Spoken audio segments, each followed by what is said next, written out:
I am Carl Langston. At the time of this occurrence, I was 41 years of age and had been married for 15 years. My occupation is that of an electronic specialist, which involves performing installations but primarily entails troubleshooting and repair work. I was fortunate to have developed software and gadgets that I patented, which has provided me with financial stability. However, I am still too young to retire. I was presented with the opportunity to purchase the company I was employed by. I am a silent owner. I am the proprietor of the enterprise and have a chief executive officer, CEO, and chief financial officer, CFO, who are bound by a non-disclosure agreement. Consequently, even my spouse was unaware of this fact. I had been the owner of the business for 8 years when I became aware of a device that would allow one's home computer to serve as an answering machine. As a troubleshooter, I was compelled to test this device, so I set it up at my residence on my home phone. However, I discovered that the device had a bug that actually worked to my advantage. It was at this juncture that I met Linda. After leaving the military, I worked as a communication specialist. While deployed with a communications team in Kirkuk, Iraq, I was injured in an attack. My partner, Linda, is 1 year my junior and stands at a tall height. She has an attractive, teardrop-shaped face and is of Polish, Ukrainian, and Miami Indian descent.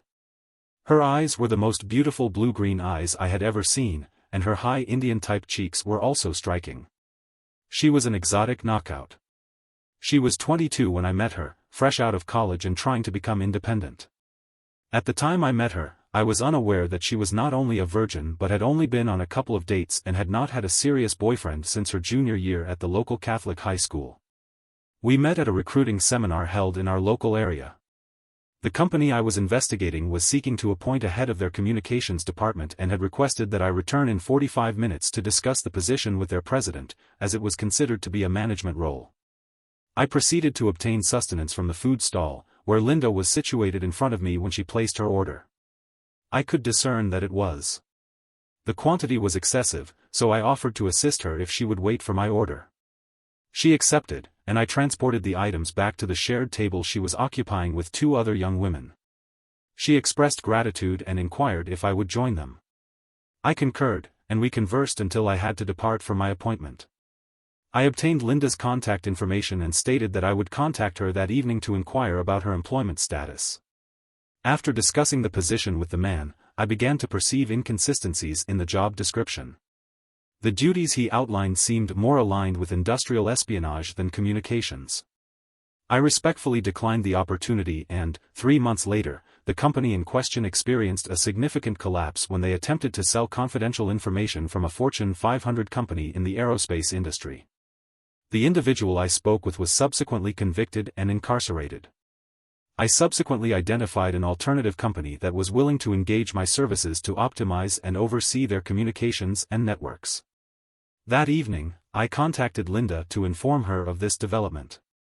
She was both surprised and gratified by my call, citing the fact that numerous individuals who had expressed interest had been deterred by certain signals that she perceived I was sending. I countered that the only signals I had perceived were that she was not interested in a short-term relationship.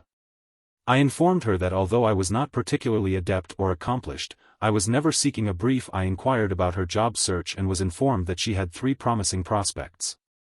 I informed her of my recent employment with a company, which would commence in 3 weeks. I extended an invitation for coffee the following day, which she accepted. During our meeting, I shared details about my forthcoming position and the recent sale of a software product, along with the patents I had secured for my inventions. I was somewhat boastful in my disclosures.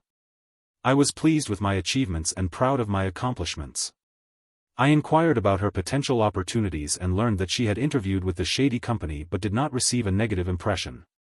She had also interviewed at 2 local banks, one for a trust officer position handling 2 charitable trusts and the other for a loan officer role in their commercial department. She informed me that she was interested in the position in the loan department. Fortunately, she was offered the role. We were engaged for a year and subsequently married.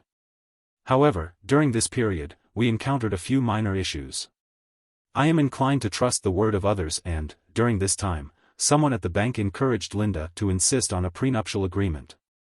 In order to protect herself in the event of my infidelity, I became enraged and verbally abusive, expressing my discontent with her lack of trust and stating that I would also seek legal counsel to draft a prenuptial agreement. I asserted that we would negotiate the terms of the agreement together to ensure fairness. I refused to sign a prenuptial agreement that would allow her to claim any of my business interests or income from my premarital intellectual property, inventions or software products. She began to weep, and I departed a week later. I was approached by a person at my residence who handed me an envelope and my engagement ring. The envelope contained a prenuptial agreement and a note that was brief and challenging to decipher. It stated, "Carl, I have not disclosed all of my information to you. I have a trust fund, the value of which is not substantial but nevertheless considerable to me. I shall receive it upon attaining the age of 25 or upon marriage, whichever occurs first. The individual with whom I am employed, Jack Sampson, is the bank official who proposed the prenuptial agreement. He is also the administrator of my trust.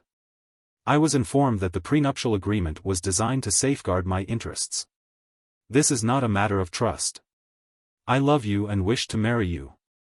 I am aware that you would not intentionally cause me harm, yet I am compelled to safeguard my interests. I am returning the engagement ring until you either sign the prenup, propose a comparable alternative, or communicate your intentions clearly. I am distressed by this situation and request a prompt decision. I love you deeply and recognize that this is a challenging time. Please choose a course of action promptly. With all my heart and soul." Linda. The note was set aside, and the prenuptial agreement was examined. Despite the lack of familiarity with the legal intricacies, it was evident that the document offered significant protection for the prospective bride. However, in the event of a divorce, the agreement would be disadvantageous. The following day, the lawyer was contacted, and the prenuptial agreement was presented. The intention was to have the lawyer draft 2 prenuptial agreements, with the first one aligning with the original document. I requested that he create 2 prenuptial agreements, one to protect my premarital assets and the other to safeguard her trust fund. I advised him to be fair but to include a clause that would result in the forfeiture of all postnuptial joint assets in the event of adultery on either side. I informed her that I would present her with the latter agreement and, after she had finished expressing her discontent, I would sign the former. I received the papers approximately 3 days later and found them to be unsatisfactory. The document in question was manifestly one-sided, indicating a lack of trust on the part of the author. It was evident that the objective was to ensure that the other party would be disadvantaged in the event of a divorce. While the document presented as a fair and balanced option was, at least on the surface, acceptable, the author's behavior during the exchange of the notes and papers gave rise to concerns. It was therefore deemed appropriate to respond in a similar vein. The following note was drafted and delivered to the author. Linda, the prenuptial agreement you presented was similarly one-sided. It was drafted in a way that indicated a lack of trust on your part, which was disappointing. If you wish to marry me, you must sign the prenup. Let me know if you want to negotiate a fair prenup or if you are willing to forego the marriage entirely. I love you and want to marry you, but I will not be able to trust you until I demonstrate that I can be trusted. It is imperative that I be trusted. The ring can be returned at any time, all that is required is that I demonstrate that I can be trusted. I am not in favor of the prenuptial agreement, but we will sign a fair one if I do not hear from you before I begin my new position. Otherwise, the ring will remain in my possession until you are ready to claim it. I do love you, Carl. A few days later, I received a frantic phone call from Linda, during which she proceeded to express her discontent with what she perceived as my selfish behavior. I was prepared to go to great lengths to ensure that she would not sign the prenuptial agreement. She informed me that the situation was so dire that she would not even wrap garbage in it. I began to laugh, and she began to cry. I waited until she had calmed down and then said, "Now you know how I felt. If you want to proceed with the prenuptial agreement, I have one that you can give to your lawyer or advisor to look at. We can use it as a starting point.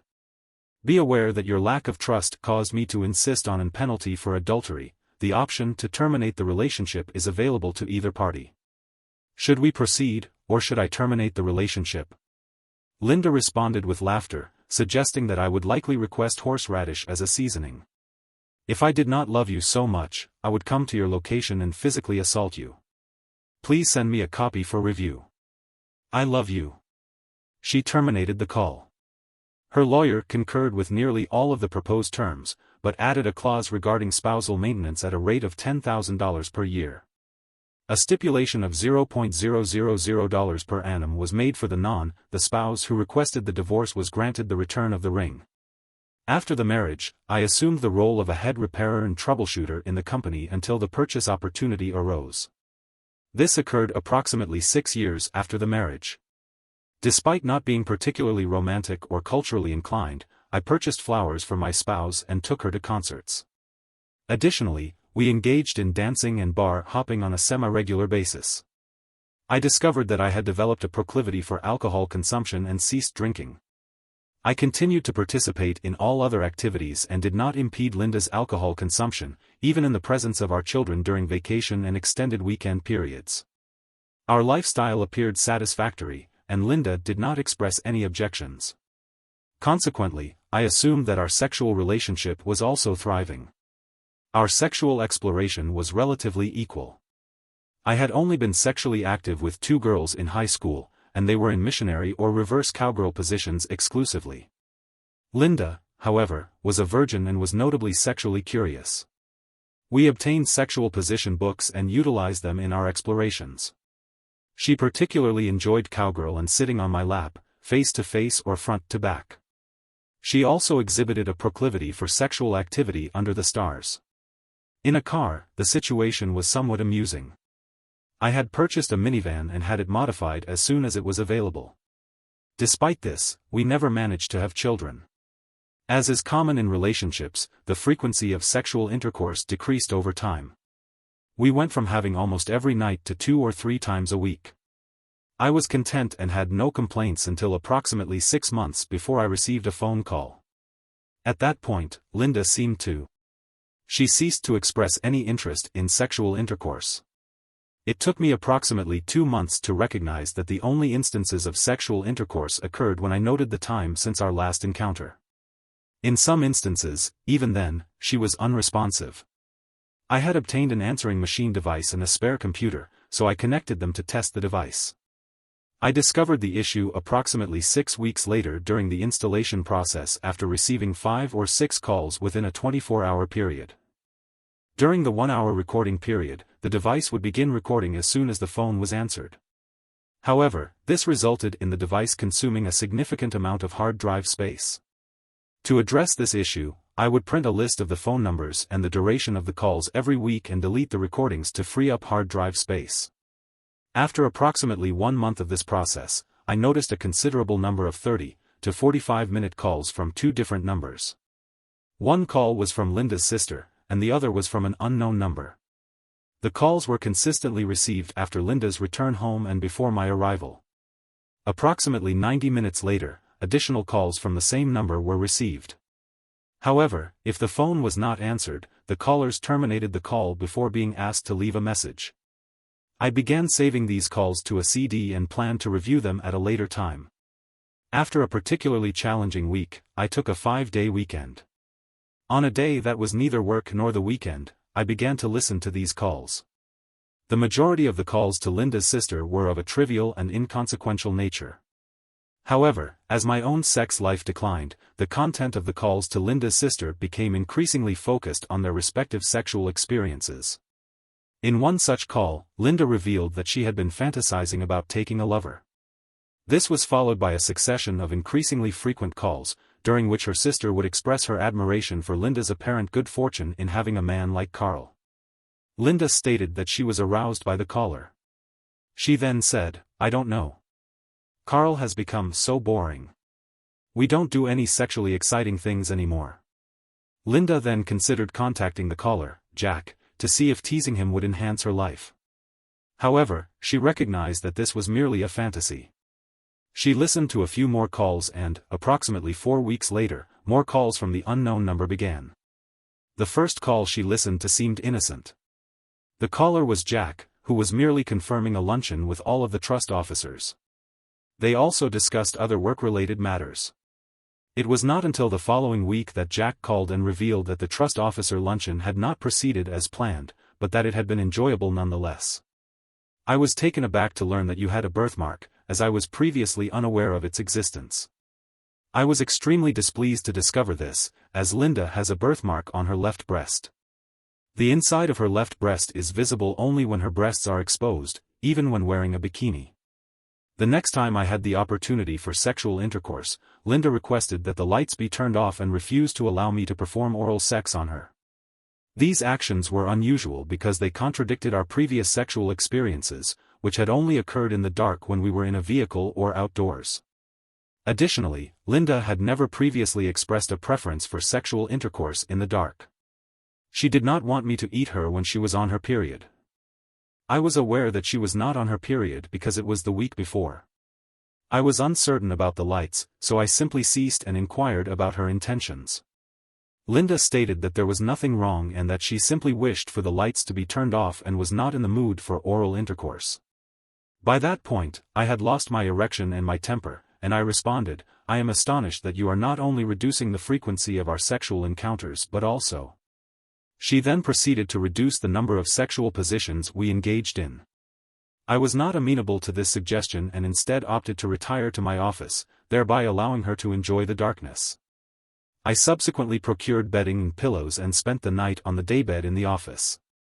The following morning, Linda arose with me and informed me that she was sorry for her actions. She then proceeded to apologize for having forsaken me, emphasizing that it was not a simple act of infidelity.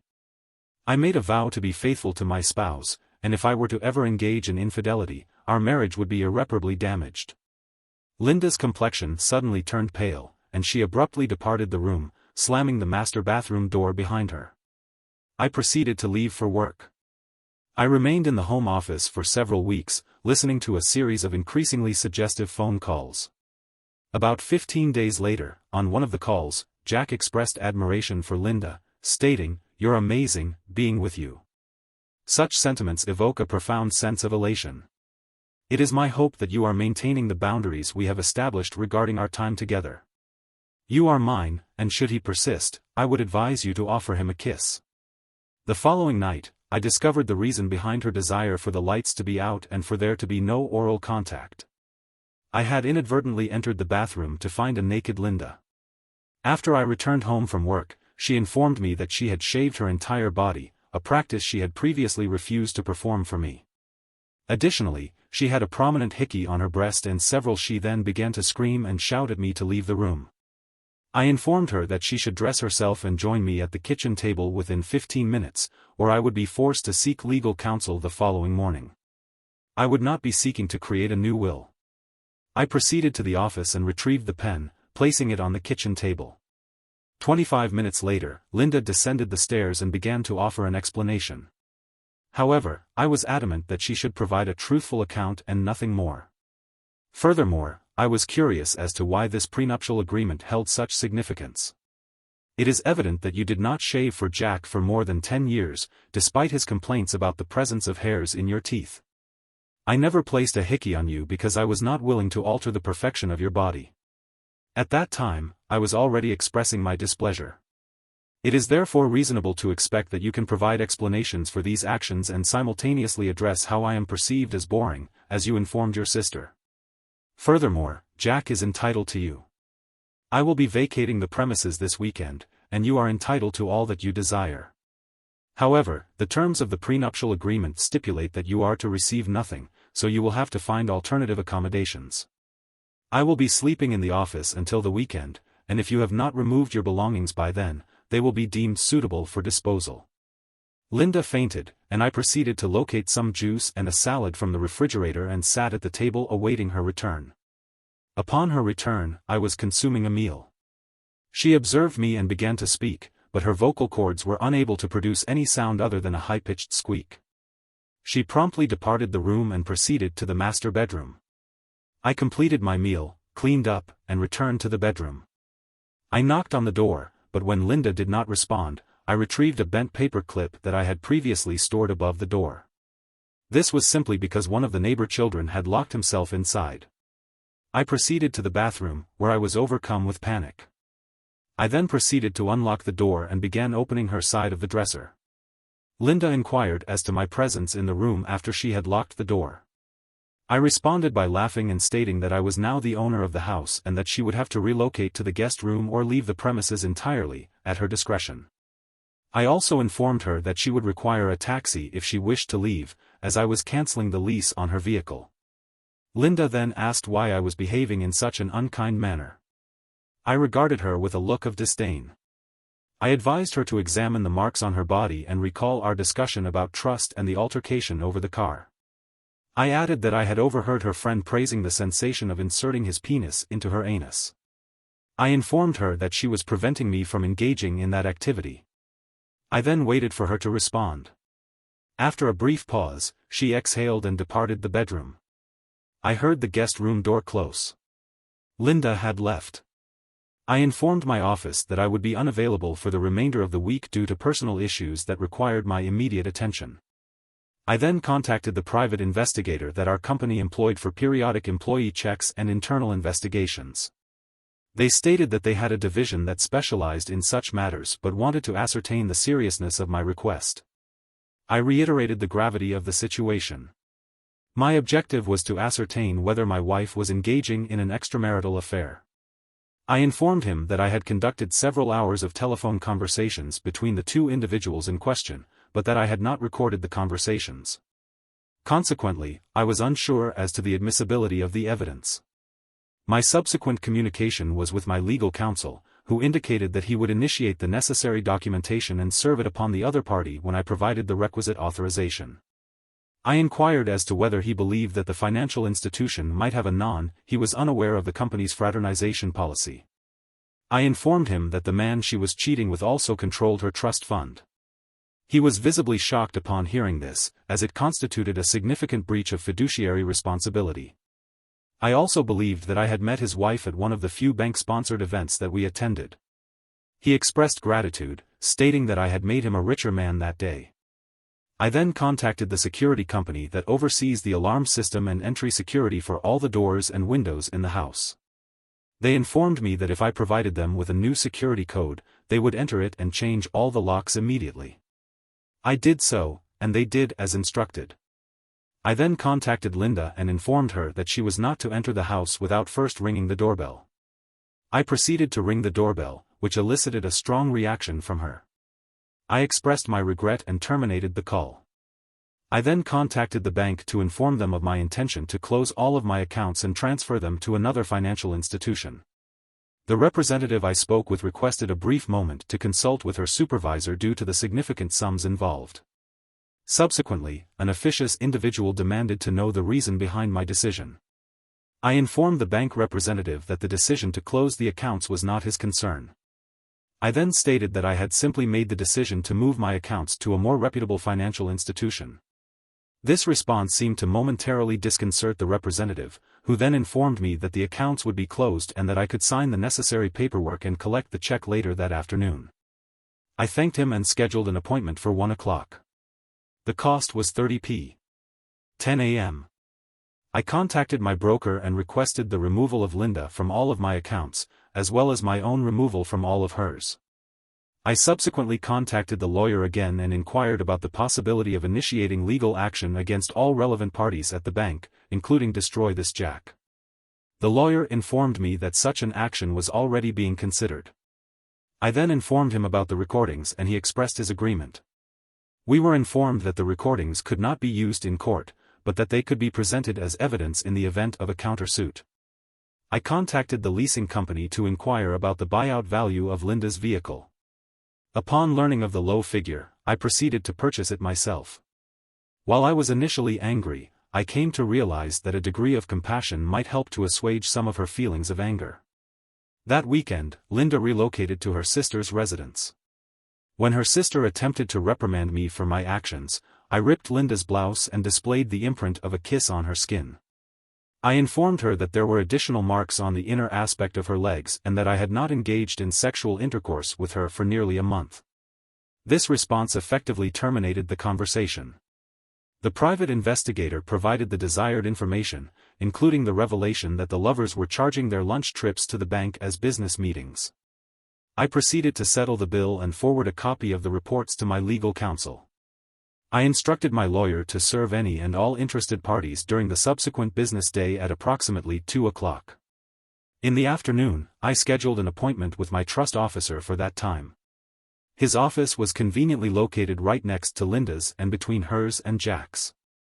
I was in the waiting area of my trust officer's office because he was running behind. This suited me just fine. I observed two young individuals enter the office accompanied by a sheriff's deputy. Each individual had a large manila envelope in their hands. They proceeded to a room located down the hall, which I presumed to be the office of the supervising trust officer. There was minimal response, but the subsequent room was Jack's. He loudly asserted that the action was improper and then hastily departed to meet with Linda. Upon noticing my presence in the waiting area, he abruptly approached and struck me with a forceful blow. I was unprepared for the attack and the impact rendered me momentarily incapacitated. A couple of seconds elapsed before Jack was placed in handcuffs and the deputy began to assess my condition. He inquired as to the cause of the altercation, requesting that I inform him of the events that transpired. I informed him to inquire with the individual in the adjacent office, where the incident had originated. I then instructed him to charge Jack with the appropriate offense and assured him that I would provide the necessary documentation. I subsequently contacted my legal counsel and provided him with the latest developments. He responded with a mirthful expression. She appeared to be overcome with excitement and expressed gratitude for the yacht. She then asserted that the bank's policy would no longer be a concern, given that an officer had attacked a customer on the premises during business hours. She inquired as to my sentiments regarding the ownership of a branch or multiple branches of that bank. I responded with a degree of levity, suggesting that the fireworks had concluded and that the waterworks would commence. I was informed that Linda's office was currently engaged in negotiations and that I would be provided with an itemized invoice upon their conclusion. He then proceeded to inform me that he would be leaving the bill to the bank. He stated that he would be departing, but that I should keep him informed of developments. He then terminated the call. Linda did not express any distress, nor did I hear any crying. It is possible that she was anticipating this outcome. When I returned home, I received several calls on the new answering machine and several voicemails on my cell phone from Linda. Subsequently, I received calls from individuals at the bank inquiring about the lawsuits. I deleted the voicemails. I then contacted Linda's sister and informed her that I would not communicate with her unless it was in the presence of my legal counsel. I also received an intriguing call from my private investigator. It appears that the state's Attorney General's office has initiated an investigation into potential financial misconduct by Jack involving multiple. One of the funds in question was Linda's. The individual in question was attempting to seduce her in order to keep her in the dark. Jack has been arrested on charges of grand theft, embezzlement, and breach of trust. Linda's trust fund was nearly depleted when she discovered the fraud. She subsequently sued the bank, and through the efforts of our legal counsel, we were awarded damages in excess of 7 figures. This resulted in the restoration of Linda's trust fund, and she expressed a desire for reconciliation. However, I simply presented her with a jar of horseradish, which marks the conclusion of today's narrative. If you found this account agreeable, I kindly request that you provide a positive rating and leave a comment. Your feedback is invaluable to the algorithmic ranking of my content. For those who are new to this channel, I encourage you to subscribe. This helps me to continue creating new content for your viewing pleasure. Thank you for your attention and I look forward to sharing more stories with you in the future.